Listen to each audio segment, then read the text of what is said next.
This is the story of the Centerville ghost, adapted from a story by Oscar Wilde. List of characters: Lord Centerville, owner of the mansion. Lord Centerville is the owner of the mansion called Centerville Chase. Mr. and Mrs. Otis, a wealthy middle-aged American couple.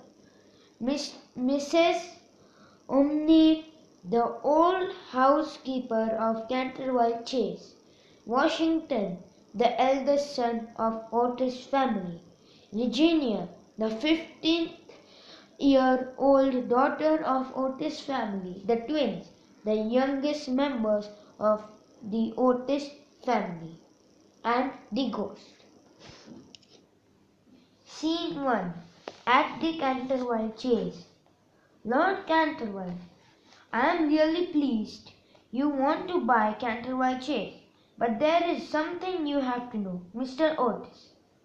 If you insist.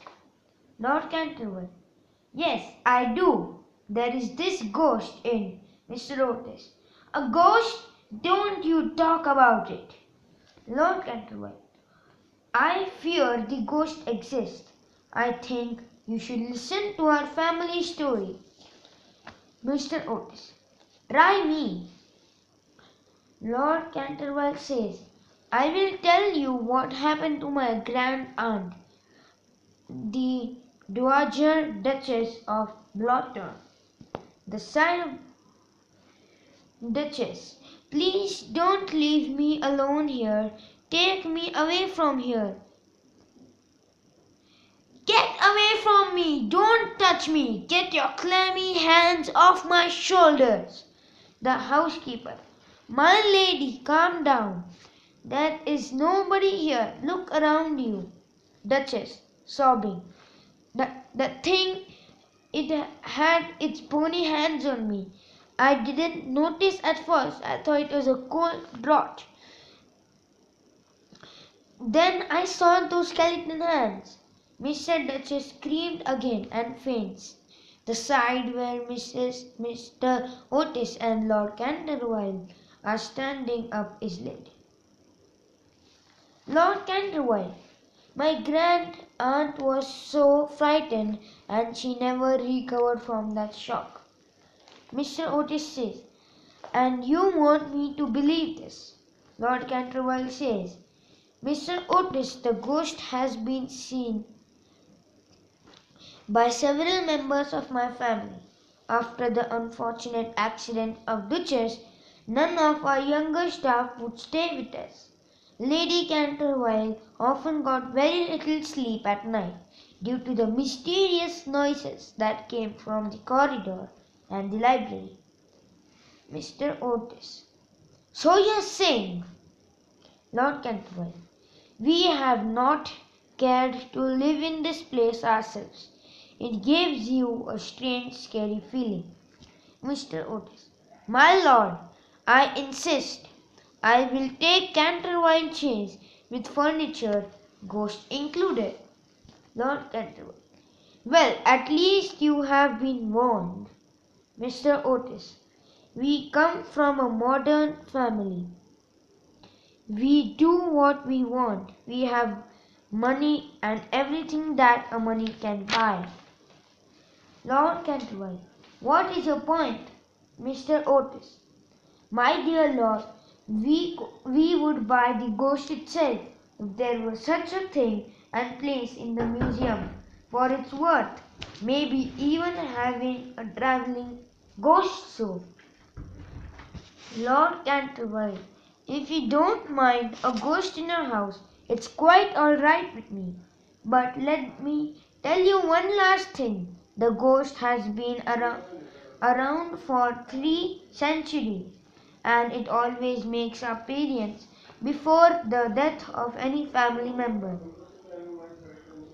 Lord Otis, guffawing. Ha ha! Well, so does the family doctor, Lord Centerville. Lord Centerville, with a knowing smile. All right, gentleman Centerville, Chase is yours. Scene 2. In the library of Centerville Chase. Mr. Omni enters the library, followed by Mr. and Mrs. Otis, Washington, Virginia, and the twins. The tea is laid out for the Otis family, and the Otis family settles down, trying to get the feel of this old mansion. Suddenly, Mr. Otis noticed what looks like a bloodstain. Mr. Otis, I am afraid something has been spilt there. Mr. Omni, in a hushed voice. Yes, madam. The blood has been spilt on that spot. Mr. Otis. Oh, really? You know, I really don't care for bloodstains. I want it removed at once. Mr. Omni, in the same hushed voice. It is the blood of Lady Eleanor de Centerville, who was murdered on that very spot by her own husband, Sir Simon de Centerville, in 1575. 9 years after the murder, he disappeared rather mysteriously. His body was never found. Lowering her voice, but his guilty spirit still haunts the chase. Washington, nonsense! Watch me remove the stain. He takes a small stick from his bag and rubs it over the stain. There! There is a sudden flash of lightning and peal of thunder. Mr. Omni looks terrified and faints. Mr. Otis, what monstrous English climate! Mr. Otis, and what do we do with a woman who faints? Mr. Omni receives and looks at the Otis family. Mr. Omni, I have seen things with my own eyes, sir, which would make anyone's hair stand on end and many a night. I have not closed my eyes in sleep due to the awful things that happened here. Mr. Otis, it's all right. Mr. Omni, there is nothing to fear. At any rate, ghosts don't frighten us. The children laugh. Scene 3. In the morning, in the library, the twin center. Louis, look, the bloodstain is back. That ghost must have been here again. Clark, Brother Washington has been rubbing it out every day, and every day it's coming back. Louis, let's camp out here tonight and wait for him. Clark, we'll corner him here. You sleep by the door, I'll sleep by the desk, so I can jump on top of him. Let's come here with our pillows tonight. Video not. हो तू video नंतर खा पण भाजी खाणार आहेस ना.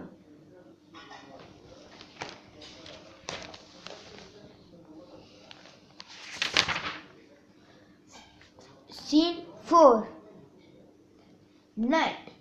Mr. Otis is asleep. The loud sound of clanking metal is heard. Mr. Otis wakes up suddenly. Mr. Otis, what on earth is that sound? Wait, it's getting closer. No, I'm not imagining things. Now I can hear footsteps. He takes a small bottle of lubricating oil out of a case and opens the door. There, right in front of him, he sees in the pale moonlight an old man. His eyes are red like burning coals.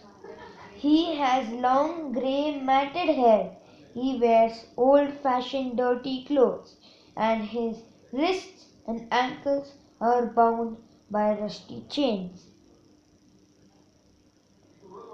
Mr. Otis, goodness me, my dear sir, you cannot go creaking about like this.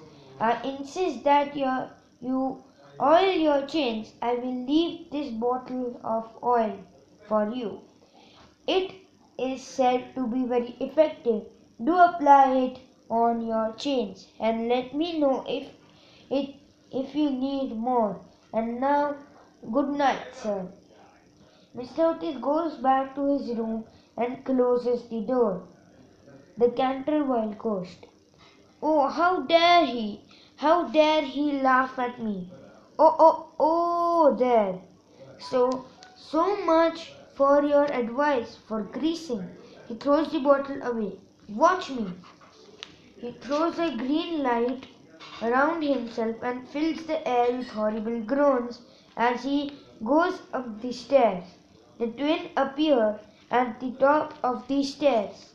Twins, caught you! They throw the pillows at the ghost. The ghost escapes. Scene 5. Ghost. Furious. I will have my revenge. Do they know who I am? Do they know who the fearful appearances I have made? Have they seen the furor I can create? How dare they, these Americans, the gall to ask me to grease my own chains, and those twins to throw a pillow at my head, and I, a ghost who can play nine pins with my own bones. Okay, calm down. I have to think this through. No ghost in history has been insulted like this. Revenge. Oh, I will have the last laugh. How dare you? This was the story of the Canterville Ghost. Hope you liked it. Please subscribe, give a like. Bye.